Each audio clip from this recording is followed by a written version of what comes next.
Good morning. I want to welcome each and every one of you here today. We have a packed program today, a lot of incredible information. We have wonderful speakers, some from near, some from far. Our furthest is going to be from Tennessee. He'll be presenting via satellite. And right now, I want to open with a word of prayer. Would you bow your heads with me, please?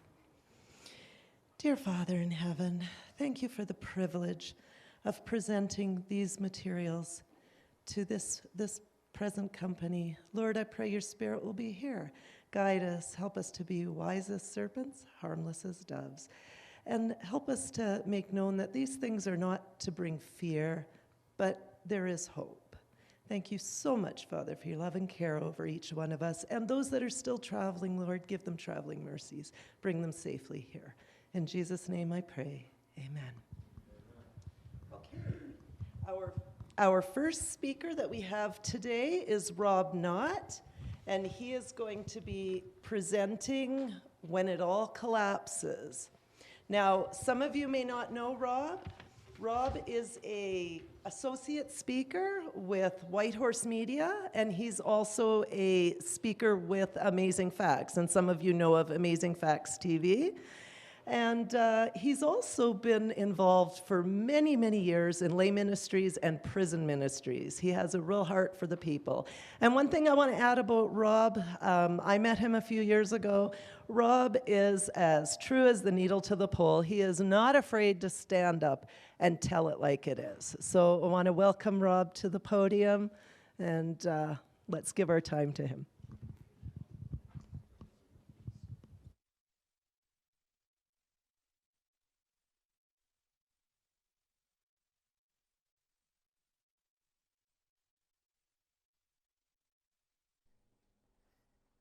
Testing.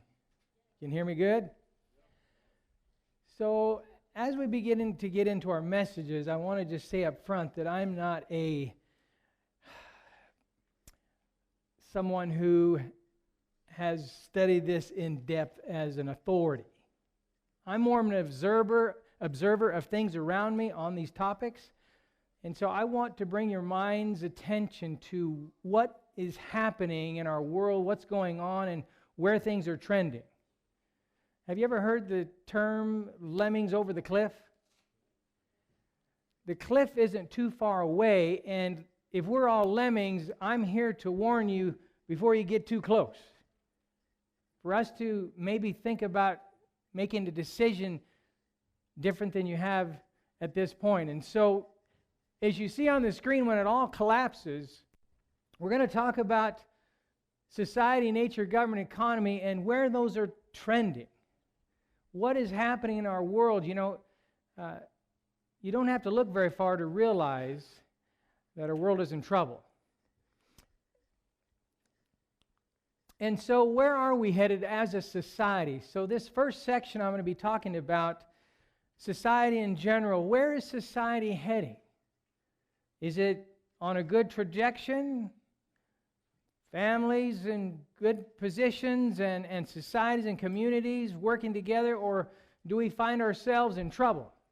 Now, I want to say up front that Rome wasn't built in a day, neither did it collapse in a day. It was a process. And I believe that same process is at work in our country, in our world, and you and I are going to draw conclusions. My hope today for you is that you will be able to glean some things that you can take away that will help you practically for what's happening. Now, I have a question. Is the United States of America following the pattern of past societies? And one I will just use for our conversation today is Rome. Rome came up and grew up and became a mighty, mighty kingdom, and then it declined and fell apart around the 4th, 5th century. And so how does U.S. compare to that? Well, I found a book written in about the 1700s, late 1700s, by Edward Gibbon, and he writes a book about the reasons for the fall of the Roman Empire. And so I thought it would be interesting for us to go back and look at his assertion of what caused the fall of the Roman Empire, and does that align with where we're at today? And so what his observations was that as Rome started to decline and to decay, there was a rapid increase of divorce and the undermining of the sanctity of the home. My question is, do we see that in the United States? Well, 3 in 5 American children live in families that are headed by unwed mothers. A little more, it says, according to the American Psychological Association, 40 to 50% of first marriages end in divorce. Does that sound like as the days of Rome? And second marriages are worse. 60 to 67% also end in divorce. And so one state senator, I remember reading this a while back, said he attributed the bankruptcy of his state to this one issue, divorce. Now, in the days of Rome, according to Gibbon, he said there was higher and higher taxes in the spending of public money for free bread, circuses, and those kind of things. And what do we see? We see in the United States in 2022, they projected $1.3 trillion spent on welfare and programs to help people. And so more and more are people depending upon the state. More and more are people becoming dependent. And more you're going to see that when we become dependent, control and takeover happens. Every year in Rome, the sports became more and more brutal. And so they had the gladiators of the past who would basically keep people's minds distracted from the real issues that were going on. And we see that today, that more and more of our sports, even the fans, are becoming more brutal and coarse. And they have fighting, and it's just become very, very coarse in our society. Also, it said the decay of religion and faith would fade into a form. People would go to church, they would go through the routine, but their lives really wouldn't be changed. They would be using the colorful language on the way home with their spouse. They would be not having a transformed character, but a form. And it says they lost touch, and it says losing touch with life and becoming impotent to guide the people. Just became a form, and I just put this in yellow this morning as I was focusing on this a little bit. In 2020, 45,000 people committed suicide, and over 1 million attempted every year in the United States. That means that religion has lost something. People have lost touch. Suicide in the U.S. is the 12th leading cause of death in the United States of America. So these are things that we're looking at. The building up of arms, while the real danger, you got tanks and ships and guns and enough ammunition to kill the world over 10 times, but yet the real problem is the people and the decadence of the people, and we see that today. It's pleasure and party, and we're seeing more and more of this happening all the time. And my question is, are we witnessing the fall of the United States? The last time on CBS they had the Grammys, they had these individuals up front really worshiping Satan. And so my question is, how close are we to a collapse in our society? How much more can we take before we start seeing real problems? And when you look at the problems around us, you know, sometimes we don't go from cause to effect. We think of these pictures that I'm showing that is mainstream today, violence on the airwaves, Hollywood pumping out its massive media to the public, violent video games and music going into the ears of our youth and others. And what do we see? We see people protesting, please, no more school shootings. We can't handle any more mass shootings. It's overwhelming, and we want to get rid of the guns as a solution. But I would say, and beg to differ this morning, that if we really looked at the root problem, it starts with these young people in front of these television sets. And if we got rid of that, we wouldn't have to do anything with the guns. And so society is on the brink, and so our next topic is nature. Nature in the crosshairs. You know, we live in nice northern Idaho. We're kind of in a bubble here where we get to live in a place where it's beautiful and we have 4 seasons. But even though we live in this beautiful place, other parts of the world are suffering, and it says air pollution, according to the WHO, World Health Organization, has identified it as the single biggest environmental threat to human health. 7 million people dying, and it's really bad in this place called Bosnia and Herzegovina. Air pollution, something we can be thankful that we have clean air. And you know, I like to use this illustration this morning about this. I think all of us in the audience have heard a canary in the coal mine, where those old coal miners would have that canary in there, and if those gases killed the canary, it would give them time to know that, hey, how come we don't hear that bird singing anymore? It was a warning, and for us today, we have a canary in the coal mine, and the evidence is overwhelming that that canary is on its last leg. Animal populations experience average decline of almost 70% since 1970. Have you noticed the wildlife isn't as prolific? What's that word? Prolific, yeah. Prolific as it once was. When I was a kid, we had toads all over the place at where I was raised. And you go back there today and hardly can find one. Wildlife population, according to this Worldwide Fund for Nature, 76% of freshwater species in decline. 39% of the terrestrial and 39% of marine. 52% overall decline in wildlife population. What's going on? According to the Cornell Lab of Ornithology, the grassland birds, 3 and 4 meadowlarks lost since 1970. Used to have them when I was a kid walking home from school, just thick, and you don't see them anymore. It says the study quantifies for the first time the total decline in bird populations in the U.S. and Canada, 2.9 billion breeding adult birds in every biome. And here's a graph just to show you from 1970 where we had billions, 10 billions of birds in 1980 and 90 and 2010. It says these bird losses are a strong signal that our human-altered landscapes are losing their ability to support bird life. He said, and that is an indicator of a coming what? Yeah, we have issues with our birds and the environment. Amphibians, declining at an alarming rate. New study from the Center for Biological Diversity. It says they predict, the scientists, that we could lose our amphibians in their current habitat in less than 20 years.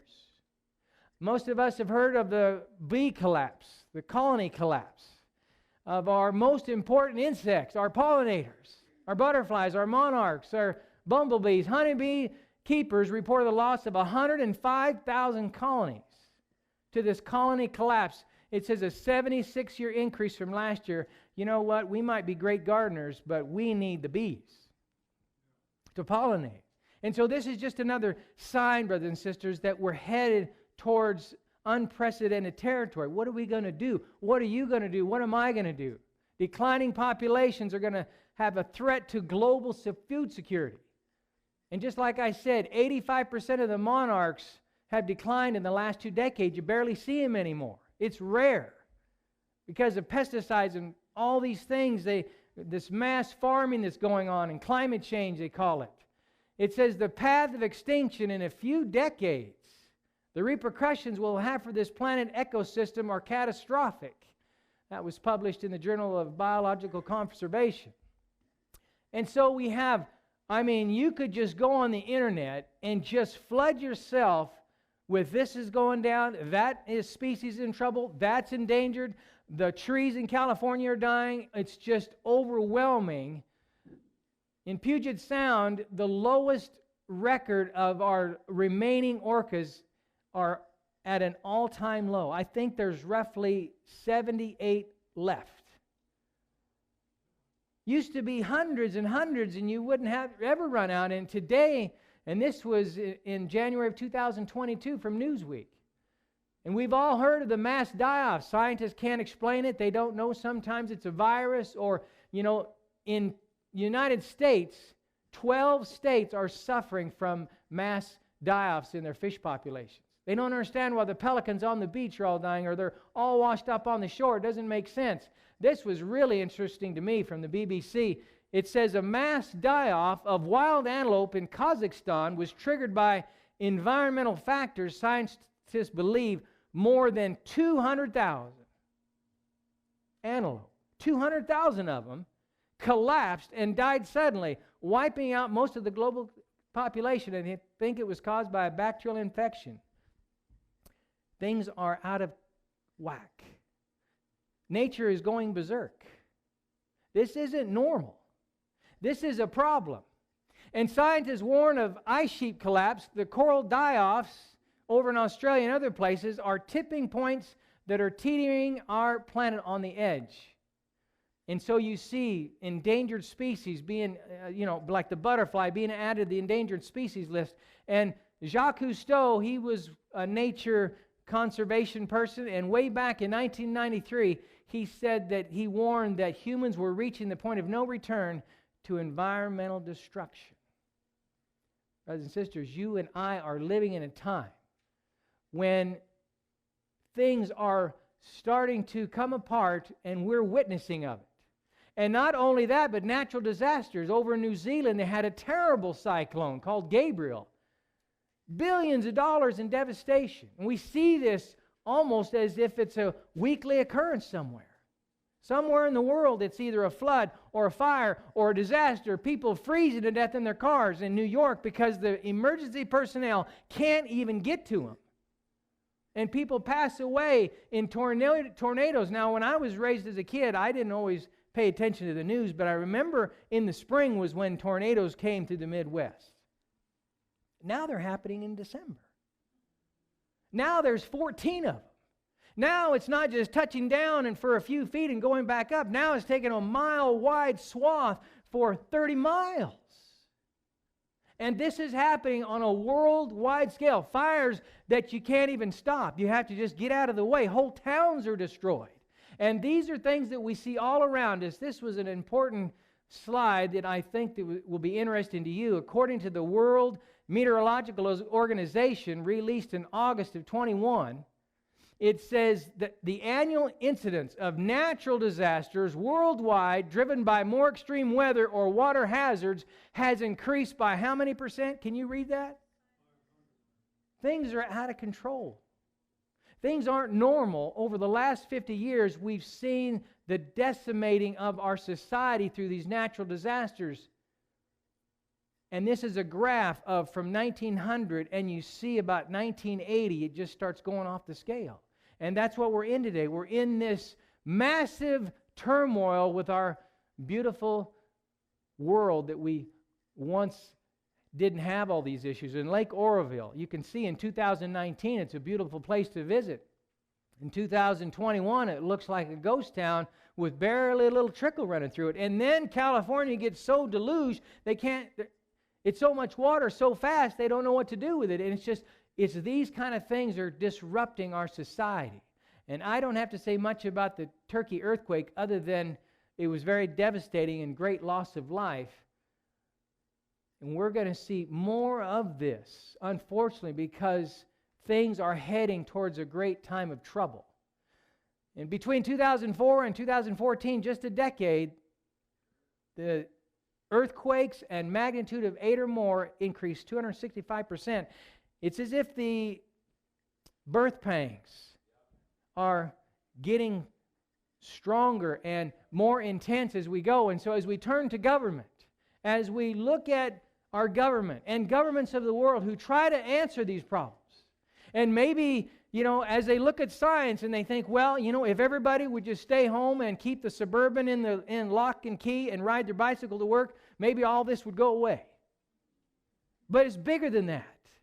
It's much bigger than that. And even though there are some things in climate change, of course, that humans are causing, I want you to realize that when our founders of this nation put this nation together, they put a nation together to help us remain as a free people, regardless of the consequences and things that are going on in society.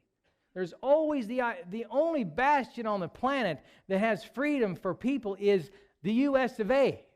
And this has been a wonderful thing for centuries. And according to Barna, conducted by George Barna, this survey, it says our nation is facing a potential moral freefall unthinkable to earlier generations, with the majority of Americans today who no longer embrace values of honesty. They don't embrace respect for the rule of law, the sanctity of life, and the traditional sexual morality when facing moral issues. We're so far upside down, we don't realize, we don't even know anymore what's right and wrong because it's so far upside down as our society looks at it. And I want you to hear what George Washington, in his first inaugural address, what did he say to the people of his day? It says, we ought to be no less persuaded that the propitious smiles of heaven can never be expected on a nation that disregards the eternal rules of order and right which heaven itself has ordained. And that has guided this country for many, many centuries. From 1776, the last 2 centuries, it's guided our country, but we have moved away from this standard. We've moved away from following the eternal rules of order and right. And so from CRC's American Worldview Inventory in 2020, they find that less than a third of Americans rely on their religious faith for their decisions. Only a third are going to say, what should I do, compared to maybe what God has to say. When making moral choices, they are just as likely to rely on their other people. 30% are relying on their friends or other people, or their own personal convictions, feelings, or experiences. And so when we look at the people in the past who wrote in the Constitution and directed us because they were inspired, it says our Constitution was made only for a moral and religious people. It is wholly inadequate to the government of any other. Once we start to unhitch from the moral fabric that guided this nation in the beginning, we're going to find ourselves reaping the consequences. Ongoing research from the Center of Arizona Christian University paints a bleak picture of our nation's radically shifting moral landscape, with Americans no longer looking to biblical truth for moral guidance and increasingly rejecting the traditional values that defined us as a nation since our founding. We're moving away from that, and we're reaping the consequences. And this just isn't in America. Over in Israel, this is according to the Australian Jewish News, he gave an impassioned, heartfelt speech on Sunday. He called for compromise over the government's plan to overhaul the judicial system, warning of imminent conflict, potential bloodshed. What does he say in yellow? He said the country was on the verge of societal and constitutional collapse. He's worried about it, warning of their society. And we have division in our America. And the third most important position in the nation, Nancy Pelosi at the last, when Donald Trump, and I'm not here to be political and saying we should be on one side or the other, but I'm wanting to convey to you that when the third most important person in our nation rips up what the president just said, it's going to cause disrespect and division in our country. Even if we disagree, there's a respect. There's a way that we handle things, and when it starts at the top like that, no wonder we see things that happen on January 6th. It's the fruit of those kind of decisions that our leaders are making. And so what do we find? We find 50% of Americans believe in impending civil war in the next several years. Half America thinks we're going to have a civil war in this nation. Wouldn't that be terrible? Our own citizens fighting against itself while Russia and China and these other countries are planning. You know, China successfully tested a phantom space strike weapon which can overwhelm an enemy's missile defense system ahead of a nuclear attack. Don't think that these countries are benign or that some balloon is just for weather-related activities. People are watching. People are positioning themselves in our culture and our society. And you know, it's almost as if countries are flexing their muscles as they see the greatest nation on the earth weakening and decaying. There's time to flex the muscles and see what we're going to do. So let's throw some missiles over by Japan and land them in the ocean. See what they do. Let's run some rockets. Let's run our battleship over by Alaska and these other places. It says battleship Russian warship. This is from the Sun. unstoppable 7,000-mile-an-hour hypersonic missile sails toward the U.S. and will soon be in range to our beloved United States. The U.S. general warns troops that war with China is possible in 2 years. So these are people talking heads. Putin taunts the U.S. with Russian nuclear bear bombers. They fly past day after Biden shoots down those balloons right up there by Alaska. Let's see what the U.S. will do if we flex our muscles a little bit. They going to do anything? In South Africa, I believe I have it on here, but in South Africa, they're hosting Russia and I believe it's China for some kind of war game. I don't know if you read that or not. United States citizens are told to leave Russia immediately, according to Reuters, because of this heightened alert on every level. It's in the red. It's in the red for we could have a nuclear attack. It's in the red. The Russians could squeeze the trigger, pull the button, push the... And so my last section is dealing with the economy. And the economy is a tricky thing because there's so many factors that play into the economy. And it's not something that just happens and it takes time for things to develop that you don't see. It's almost as if what happened 3 years ago is finally you're feeling the results today. It's such a big Titanic ship. We think that we can print money and somehow there's not any repercussions because we printed a bunch of money and nothing happened. There are repercussions to everything we do. Everything this nation, this world is doing is going to have repercussions. And I don't say I predict, but I would say that the economy that you and I are used to, that we've grown up with, I do believe is soon to change in some way. A great reset, a collapse, a great recession, digital currency, whatever it is, things are going to change, and are we going to be ready for the change? And what is that change going to look like when our economy starts to collapse? Now, I don't know if you remember, some of you in the audience, but we used to be, years and years ago, our money was backed by a gold standard. It was backed, your money had a backing to it. It was worth something because even those old dollar bills, if you look at them, it would say, silver certificate worth $1 gold silver dollar. You could actually, and today we run on a fiat system where the money is worth what they say it's worth. We all have faith in it. As the word fiat says, let it be so. Our world has gone away from money that's been backed by hard currency. In the days of Rome, in my memory, they used to, in the very beginning of Rome, they would print gold and silver, and that was circulated through society. And I remember silver, especially when they started going south in doing things they shouldn't have been and becoming greedy and selfish. Guess what they started to do? They started to plate their money with silver. Do you remember when our quarter from 1964 went from silver to half copper and silver? You remember that? It's the same idea. The value is going out over and over. You see this. And so in 1971, we no longer had a standard. We had that fiat system that took its place. And, if we operated within the realms of a budget and stayed within that, I'm sure that would work. But because there are so many aspects to this, it can be so taken advantage of. And I want to call your attention to a man that lived in the late 1700s, Alexander Tyler. He was a Scottish professor, a historian, and he has these cryptic words for us. A democracy cannot exist as a permanent form of government. It can only exist until a majority of the voters discover that they can vote themselves money from the public treasury. Once they decide that they can put an angle on it, it says from that moment on, the majority always votes for the candidate who promises the most benefits from the public treasury.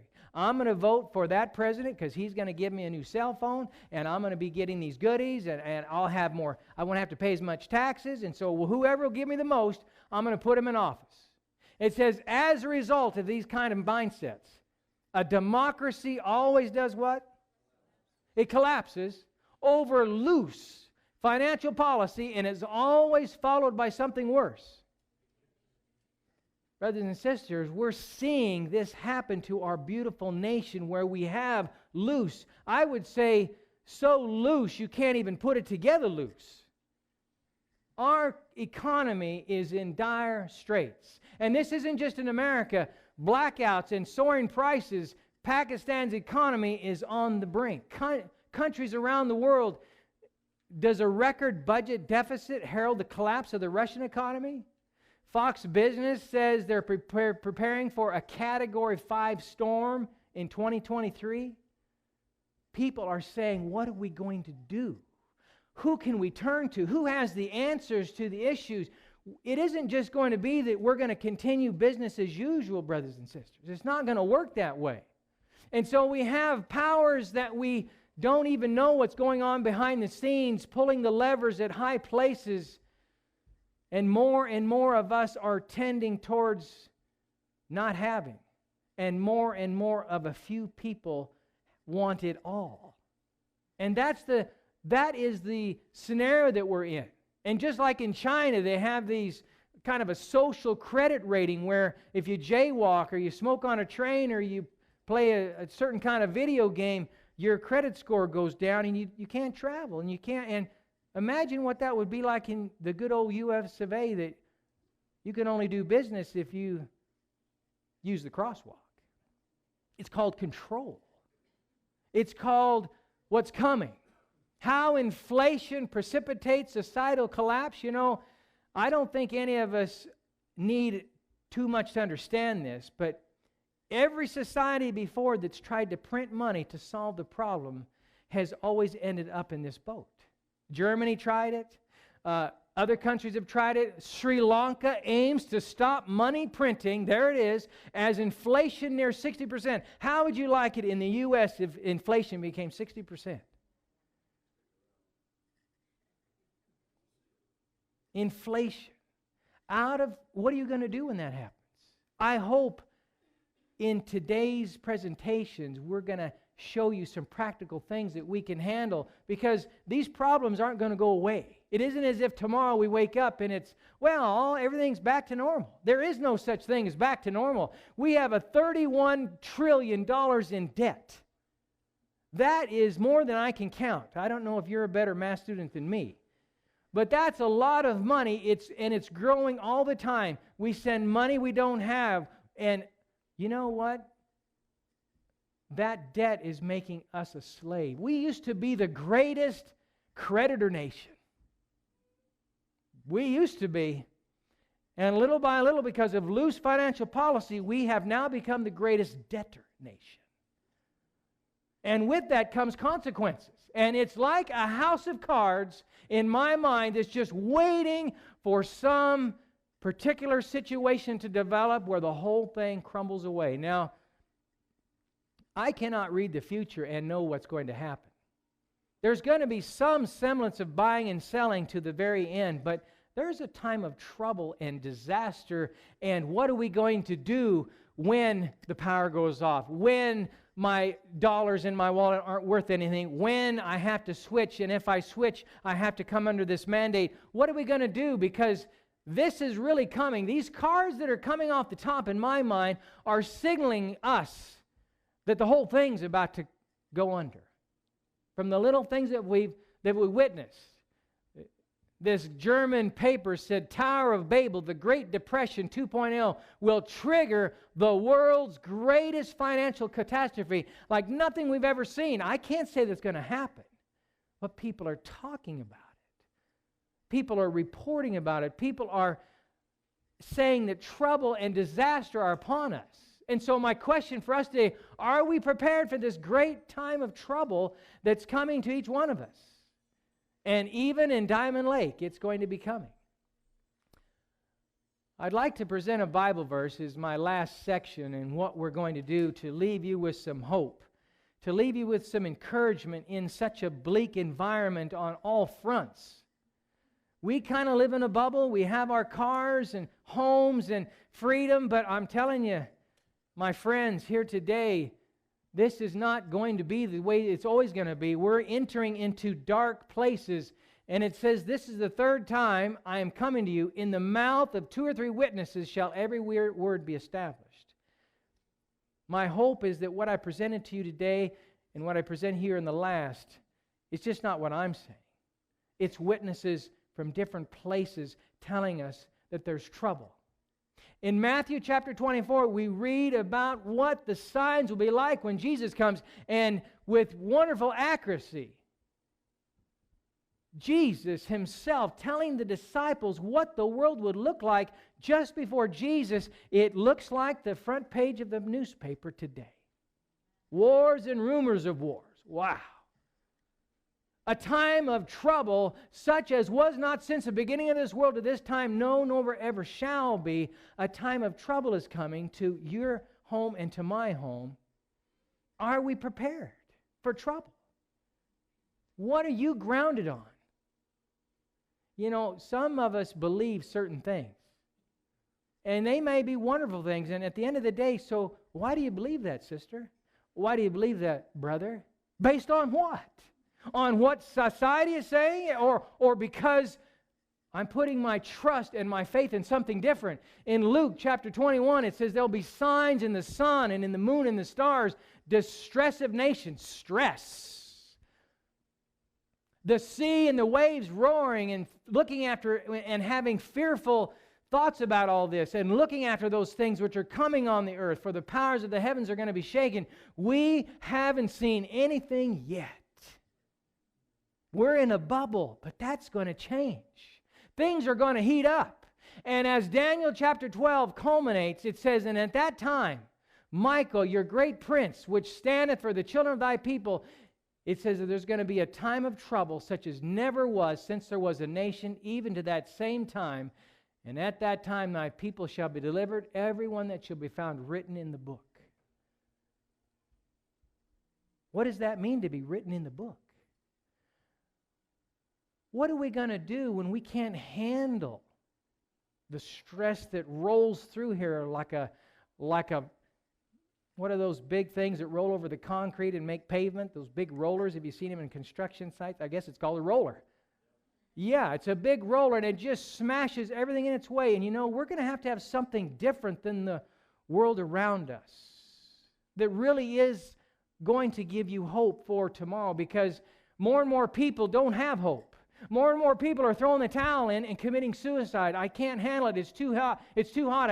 I lost everything in the bank. That's okay if your hope is built on something else. It's okay if you lost your job because someone else has it all under control, brothers and sisters. Someone else bigger than this has it all under control. And I want to leave you with this psalm, and I want you to think about these words today. But before I go to that psalm, I want you to see that after this time of trouble, or in the midst of this trouble, we're going to be rescued, those who have built their foundation on God's Word. I want people to realize that this is a true event coming to a city near you. Seeing God coming in the clouds with power and great glory. You know, we can't remanufacture this house, this earth. It isn't as if it needs a remodel. It's going down. It's waxing old as a garment. It's unsavable. Now, that doesn't mean we shouldn't do our part and instead of throwing trash out the window, put it in a bag and recycle and do all we can. But everything that we can do, and if we did all that, guess what? Because of sin, we're still on a decline. It's not going to change. And so the only hope is our Savior coming in the clouds on a rescue mission for those who have put their trust in Him all the way. Working at Amazing Facts, I remember we used to do these street interviews. It was so sad because you'd ask people, how do you think the world's going to end? I think a meteor is going to hit the world and it's going to be all over. Would you believe that? You're not scared? And you must really have fearfulness. Or this other person, I think the sun will burn up and we'll all freeze to death. You think the world's going to end that way? Climate change is going to take over and wind is going to be so fast and out of control that we all just evaporate. Or a nuclear bomb's going to go off and this nuclear bomb and the whole world's destroyed. And fearfulness. And yet, if we go to God's Word, we find that it's not going to end that way. Jesus is going to rescue us before we finally try to destroy ourselves. And as it was in the days of Noah, it says, so will it be when Jesus comes. They were doing something. They were eating and drinking and giving in marriage until Noah entered the ark. And God cleansed the world by a huge climate change event called the flood. Another climate change event is going to take place, brothers and sisters, but instead of a flood of water, it's going to be a cleansing of this earth with fire. And those, again, who have put their trust in God are going to be fireproof. Do you want to be fireproof when this happens, when everything is going sideways? Let's look at this psalm as we close together. Psalm 46 says, God is our refuge and strength, a very present help in trouble. Do we need this kind of counsel in the society we live in today? Yes. Therefore, we will not fear, even though the earth be removed. Hang on, brothers. I know it looks bad. The ship's rocking. Don't give up. And though the mountains be carried in the midst of the sea, we're going to see some interesting things ahead. You're going to witness things that only this generation would have ever seen. It says, though its waters roar and be troubled, though the mountains shake with its swelling, there is a river whose stream shall make glad the city of God, the holy place of the tabernacle of the Most High. God is in the midst of her. She shall not be moved. God is that strong tower, and the righteous running into it. God shall help her just at the break of dawn. The nations raged. Are the nations raging? The kingdoms were moved. He uttered his voice. The earth melted. The Lord of hosts is with us. The God of Jacob is our refuge. Come, behold the works of the Lord, who has made desolations in the earth. He makes war cease to the end of the earth. He breaks the bow and cuts the spear in two. He burns the chariot in the fire. Be still and know that I am God. I will be exalted among the nations. I will be exalted in the earth. The Lord of hosts is with us. The God of Jacob is our refuge. Brothers and sisters, time is short. Trouble on every side. I want to say to you, my own experience and hope and encouragement in this world, I have only found to be in the Scriptures. I have only found that we can depend on that and trust it because it's proved itself to be trustworthy. Prophecies in the Bible, Old Testament prophecies written down hundreds and centuries, and the events happen exactly on time. That convinced me, as someone who didn't know the Bible, that you could trust it. The prophecies weren't something that somebody penned and it might happen, or let's make it fit. But it fits so perfectly, everyone looks at it and just praises the Lord for its beautiful accuracy. So my prayer for you today is that as we go through and look at what's happening on these different topics that are going to be presented, that we glean and we see, what can I do in the midst of all this turmoil that's happening? What can I glean from these presentations that will help me? And not only help you, but I really believe you coming here today, you're going to be able to help others. That's really the important thing, is not saving our own neck, not building some cabin in the woods and trying to wait for disaster and guarding it with guns. It's more thinking of, what can I do to prepare myself for the real test, for the real issues that are going to come. So I'm glad that each and every one of you are here today. And stay tuned. We'll take a little break and we'll start our next session in just a little bit, in about 10 minutes. Thank you.